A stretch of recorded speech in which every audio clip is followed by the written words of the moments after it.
हो सकता है कई लोगों को ये पसंद ना आए, पर चर्चा ज़रूरी है। आखिर क्यों नहीं करनी चाहिए ज्योतिष पे भरोसा? कई वजह हैं और कई रीजंस हैं। आज के इस वीडियो में आपको बताने वाला हूँ उन वजहों के बारे में। ज्योतिष आपको कहीं न कहीं पीछे करने का या आपके प्रोग्रेस में अवरुद्ध उत्पन्न कर सकता है। कई कई लोग इसका विरोध कर सकते हैं, कई लोग इस चीज़ को नहीं मानेंगे, पर अगर आप समझें तो मैं आपको यहाँ पर लॉजिकल बात बताने वाला हूँ कि किन वजहों से आप कह सकते हो कि ज्योतिष के ऊपर विश्वास करना ठीक नहीं है।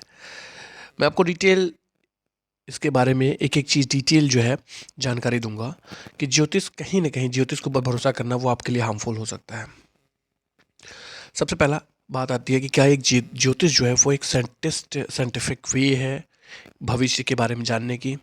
तो जी हाँ, ये बिल्कुल फैक्ट है कि ये एक ज्योतिष एक टेक्नीक है, एक साइंटिफिक टेक्नीक है जिससे कि आप चीज़ों को समझ जाते हो, चीज़ों को जान जाते हो कि ये चीज़ें हो रही हैं। वो that is depend on certain kind of phenomena. जैसे कुछ न्यूमरोलॉजी होती है, कुछ एस्ट्रोलॉजी, कुछ ग्रहों के चाल से होता है। तो इस तरह से ज्योतिष है, कई प्रकार के ज्योतिष है। बट अगर आप इसके भरोसे बैठ जाते हो, ऐसा नहीं है कि जो इसमें जो कुछ आपको रिफ्लेक्ट कर रहा है, जो कुछ आपका ज्योतिष में दिखा रहा है वही होने वाला है।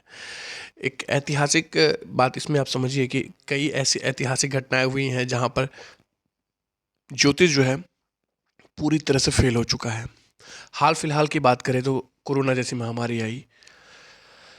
इसके आने के बाद लोगों ने इसको कई चीज़ों से लिंक किया है, इसको कई माध्यमों से लिंक किया, इसको कई जो एस्ट्रोलॉजी प्रेडिक्शंस होते हैं उससे लिंक किया। पर ये आने से पहले किसी को नहीं पता था। इसके आने के बाद ही इसके ऊपर लिंक किया गया, इसको तमाम तरीके से जोड़ा गया, कनेक्ट किया गया। और आप अभी भी देख रहे होंगे कई सारे एस्ट्रोलॉजर हैं, वो रोज़ रोज़ नई नई एस्ट्रोलॉजी लेके आते हैं।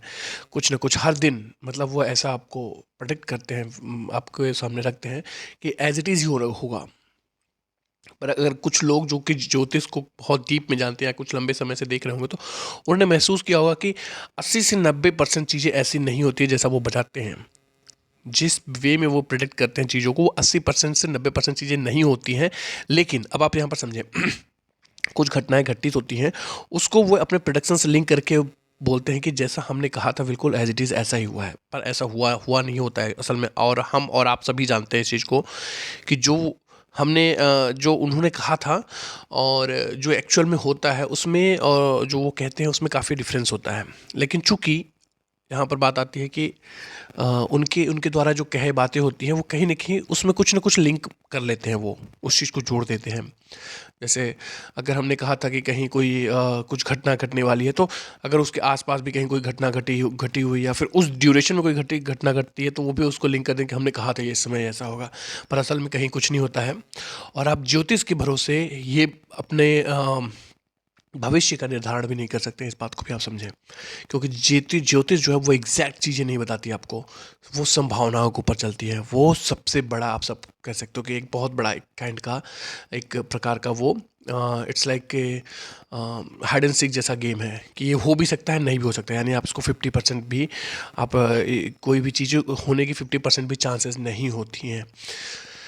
ज्योतिष आपको एक तरह से रास्ते पे, जिस रास्ते पे आप चल रहे हो उससे गुमराह कर सकता है, उसे भ्रमित कर सकता है, उसे भटका सकता है। और ज्योतिष आपको आगे बढ़ने के जो आपके रास्ते हैं उसको भी अवरुद्ध कर सकता है। मेन मोटिव यहाँ पर ये है इस वीडियो के जरिए चर्चा करने का कि जो लोग भी कर्म के ऊपर भरोसा कम करके, यानी जो आप वर्क कर रहे हो, जो आपका आपका एम है उससे आप हट के और आप ज्योतिष से या फिर आप लक के ऊपर ज़्यादा डिपेंडेंट हो रहे हो, तो उनको कहीं न कहीं इससे बहुत बड़ा धोखा मिलने वाला है। और आप देखेंगे कि 99% लोग वही लोग इसमें जुड़े होते हैं कि जो लोग लक पे ज़्यादा बिलीव करते हैं। एक्चुअल में जो होना है वो तो ऑलरेडी डिसाइडेड है, no one can change that. But 99% लोग, जो लोग बिलीव करते हैं कि हमारे साथ हमारा लक नहीं है या हमारी चीज़ें अच्छा नहीं चल रही हैं तो हमारे साथ ऐसा हो रहा है, तो वो लोग ज्योतिष से ज़्यादा लिंक करते हैं। चूँकि आज के समय में उनका संख्या काफ़ी ज़्यादा है, क्योंकि लोग जो हैं एफर्ट कम करते हैं और आउटपुट ज़्यादा चाहते हैं।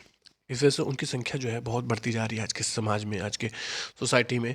और आपको पता ही है इस समय का जो दौर चल रहा है वो काफ़ी काइंड ऑफ थोड़ा प्रेशर रहता है, मेंटली प्रेशर रहता है, क्योंकि फैमिली का लोगों के ऊपर प्रेशर रहता है, करियर, एजुकेशन, तमाम तरह की प्रेशर उनके माइंड पे रहती है। इस वजह से लोग जो है ज्योतिष की तरफ डाइवर्ट होते हैं। उन्हें लगता है कि हमको इसमें जाने से कोई ना कोई सोल्यूशन मिल जाएगा, या फिर जो ये ज्योतिषाचार्य हैं, जो ये ज्योतिष बता रहे हैं, वे जो बता रहे हैं एज इट इज़ होगा हमारे साथ। एक्चुअल में क्या होता है, मोटी मोटी जो ज्योतिषाचार्य होते हैं मोटे मोटे फीस रखते हैं, 12,000, 10,000, 8,000, ऐसे ऐसे कई के कुछ ज्योतिषाचार्य जो है 1 लाख 1.5 लाख इस तरह के फीस भी लेते हैं। और लास्ट में आप देखेंगे कि किसी किसी का अगर कोई काम होता है, वो हो जाता है, तो वो उनके ऊपर पूरी तरह से उनका फेथ बन जाता है। इट्स लाइक फेथ का गेम है। और उनका फेथ जो बन जाता है, उस फेथ से वो उस बंदे से कुछ अर्न करते हैं। एक्चुअल में जो ज्योतिषाचार्य है वो उसको तो उससे बेनिफिट हो रहा है, बट जो लोग भी कहीं ना कहीं जुड़े रहते हैं, कहीं ना कहीं उसके लिए वो एक सर्टेन चार्ज पेड करते हैं, उनको उसका कोई भी बहुत बड़ा बेनिफिट लॉन्ग टर्म में नहीं मिलेगा। मैक्सिमम ऐसा होता है 70 to 80% लोग जो होते हैं वो एक बार के बाद ज्योतिष में दोबारा नहीं बिलीव करते हैं। यानी अगर उन्हें ज्योतिष से झटका लग जाता है, यानी उन्हें कहीं ना कहीं जो है उनका भरोसा जो है चढ़ जाता है, तो फिर वो जुड़ नहीं पाता है।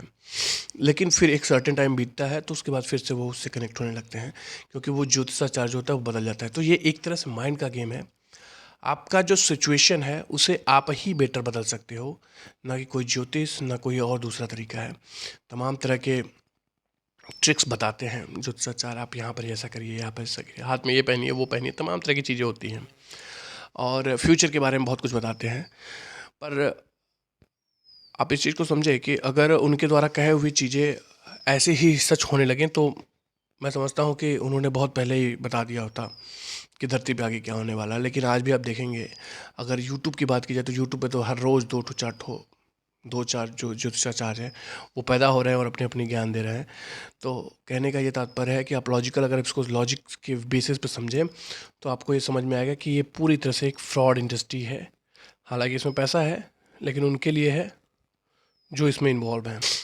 कुछ लोग इस इसे इसे जो है एज अ बिजनेस करते हैं, कुछ लोग इसे एज अ पैशन करते हैं। बट जो लोग सीखते हैं वो भी कहीं ना कहीं के एक पैटर्न को फॉलो करते हैं और आपको कोई ना कोई एक आउटपुट बताते हैं। वो आउटपुट संभावना, उस आउटपुट को होने की संभावना सिर्फ 20 से 30% होती है, लेकिन लोगों का एक विश्वास होता है कि ये हो जाता है, ये हो जाएगा। यानी ज्योतिष में आप ज्योतिष किसी से कुछ पूछते हैं, कुछ कहते हैं, तो एक आपके अंदर फेथ आ जाती है कि हाँ ये चीज़ मेरे साथ होगी। मतलब अगर उन्होंने बोल दिया कि ये चीज़ होना है तो वो होना है।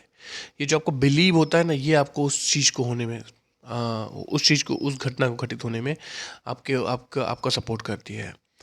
तो कहीं न कहीं आप इस चीज़ को समझें कि आपकी जो माइंडसेट है, आपका जो हार्ड वर्क है, वो आपको ग्रोथ देगा, वो आपको सक्सेस देगा, वो आपको आगे बढ़ाएगा, ना कि ज्योतिष या ज्योतिष शास्त्र या ज्योतिषाचार्य। सबसे पहले आप अपना डेडिकेशन दीजिए, अपने कार्य पे 100% फोकस करिए, rather than doing all this ज्योतिष स्टफ्स एंड ऑल। आप इसको साइड बाय देख सकते हो, समझ सकते हो, कर सकते हो, या फिर पूछ सकते हो, इसमें कोई बुराई नहीं है, हर्ज नहीं है। लेकिन आपको बिल्कुल भी इसके ऊपर टोटली डेडिकेट होकर नहीं रहने की ज़रूरत है, क्योंकि आपने बहुत सारे यूट्यूब पे, मैंने देखा था कुछ दिन पहले सर्च किया, 2023 के कुछ प्रोडक्शंस देख रहा था, तो मैंने ऑब्जर्व किया कि उसमें कुछ तो ऐसा था कि जैसे कि अब दुनिया ख़त्म होने वाली 2023 में, एटॉमिक बम हो जाएगा, यानी एटॉमिक अटैक हो जाएगा, वर्ल्ड वॉर 3 स्टार्ट होने वाला है। यानी आप उस चीज़ को देखने के बाद, उस चीज़ को रियलाइज़ करने के बाद आप जो है फुल्ली डिमोटिवेट हो जाएंगे लाइफ से, कि अब तो दुनिया ख़त्म ही होने वाला है, मैं क्यों कुछ करूँ।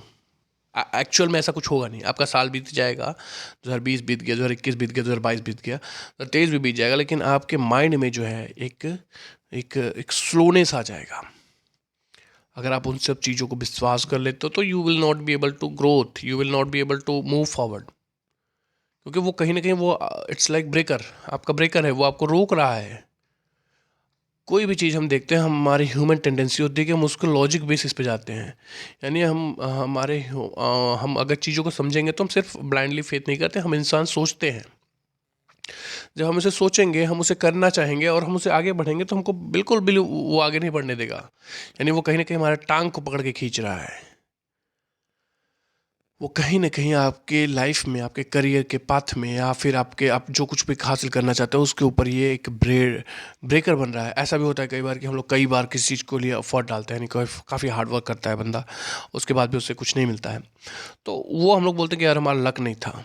ठीक है, आपने एफर्ट डाला तो कहीं ना कहीं उसका जो है आपको अगर बेनिफिट नहीं हुआ है या फिर आप जो चाहते थे नहीं मिला है, तो इसका मतलब ये नहीं कि वो गलत है। ये इसका मतलब ये भी हो सकता है कि वो it is better in favour of you. कहीं ना कहीं किसी न किसी वे में वो आपके पक्ष में चीज़ें हैं। जो प्रकृति होती है, जो नियति होती है, वो वही चीज़ आपको देगी जिसके आप एक्चुअल में हकदार हैं। यानी हमारा जो कर्म का सिद्धांत है, यानी हमने जो कर्म किया है वो अगर हमें किसी न किसी रूप में नहीं मिल पा रहा है, उसका आउटपुट नहीं मिल पाया, तो ये इसके लिए हताश या निराश होने की ज़रूरत नहीं है। आपने ये ध्यान देना है कि आपने एफर्ट कितना किया है। अगर आप अपने एफर्ट से, यानी अपने जो प्रयास है उससे आप सेटिस्फाइड हैं लाइफ में, then you will good, you are in right way, right track. आपको ज़रूरी नहीं है कि हर चीज़ का आउटपुट मिले। इस बात को आप समझें। यहाँ पर ज़रूरी नहीं है कि आपको हर चीज़ का आउटपुट मिले, बट ज़रूरी ये है कि आप अपना आउटपुट हमेशा दें। उसके बाद बाकी बहुत कुछ हो जाता है जीवन में। आपके कर्म होते हैं, कई जन्मों के कर्म होते हैं, या आपकी नियति होती है। तमाम तरह की चीज़ों को देखते हुए प्रकृति वो आपको देगी जो आप डिज़र्विंग हो। जिस चीज़ के लिए आप जो चीज़ आपके हक में होगी वो आपको वापस करेगी। इसलिए मैं इन सब बातों पे आपको कहना चाहूँगा, क्योंकि मेरे पास बहुत सारे लोगों का मैसेज आ रहा था जो ज्योतिष से जुड़े हुए थे। तो उन्होंने कुछ इसके बारे में बताऊँ, तो मैं आपको स्पष्ट रूप से बता रहा हूँ कि बिल्कुल भी आप विश्वास ना करें। अपने जिस वे में आप काम कर रहे हैं, जिस तरीके से आप जीवन में आगे बढ़ रहे हैं, उस पर बिल्कुल फोकस करें, rather than doing all kind of ये ज्योतिष में ये पैसा देना है, यह करना है, वो करना है। कुछ प्रोडक्शंस करते हैं, कुछ एस्ट्रोलॉजी प्रोडक्शन करते हैं, बट आप उसके ऊपर बहुत ज़्यादा डिपेंडेंट ना रहें, क्योंकि वो चीज़ें कहीं ना कहीं सिर्फ एक बिजनेस है। वो पूरी तरह से बिजनेस माइंडेड है। वो लिंक करने का एक बिजनेस है। वो आप कुछ भी घटना घटेगा तो उससे लिंक किया जाएगा। तो इट्स नॉट लाइक कि जो वो कह रहे हैं एज इट इज़ ही होगा। कुछ कभी कभी संभावनाएँ होती हैं कि 30 से 40% चीज़ें हो जाती हैं। 30 से 40% मैं कह रहा हूँ, बहुत ज़्यादा नहीं है। यानी 30 से 40% चीज़ें हो इसलिए जाती हैं कि अगर हमने आपको 10 बात बताई है, यानी आपसे जुड़ी हुई 10 बातें बता दी, तो ये 2-3 जो है वो संभावना है कि सही हो जाएगी। तो हमने उसे ही हाईलाइट करना है। जो 2-3 चीज़ें होती हैं जो कि सही हो चुकी हैं, उसे ही हम हाईलाइट करते हैं। अगर 10 बातें मैंने आपके बारे में बताई, तो 3 बातें संभावना है इस बात की काफ़ी प्रबल होती है कि तुम्हारी 2-3 बातें जो है आपकी सही हो जाएँ। This is the game of ज्योतिष। तमाम गणित करने के बाद, तमाम सब कुछ निकालने के बाद भी कई बार ऐसा होता है कि 100% पूरी तरह से प्रोडक्शन जो होते हैं फेल होती हैं। इसलिए आप इन सब चक्कर में ना पड़ें। बेहतर यही होगा कि आप अपने ऊपर भरोसा रखें, अपने कर्म के ऊपर भरोसा रखें, अपने अंतः मन पे भरोसा रखें, अपने ईश्वर पे भरोसा रखें, अपने आप पे भरोसा रखें। इस वीडियो में इतना है दोस्तों। मुलाकात करेंगे फिर किसी नई जानकारी में, आप लोगों से कुछ नई जानकारी देंगे। आपके भी कुछ अगर प्रश्न होंगे तो वो कमेंट करिएगा, उसके ऊपर भी चर्चा किया जाएगा। धन्यवाद आप सभी का।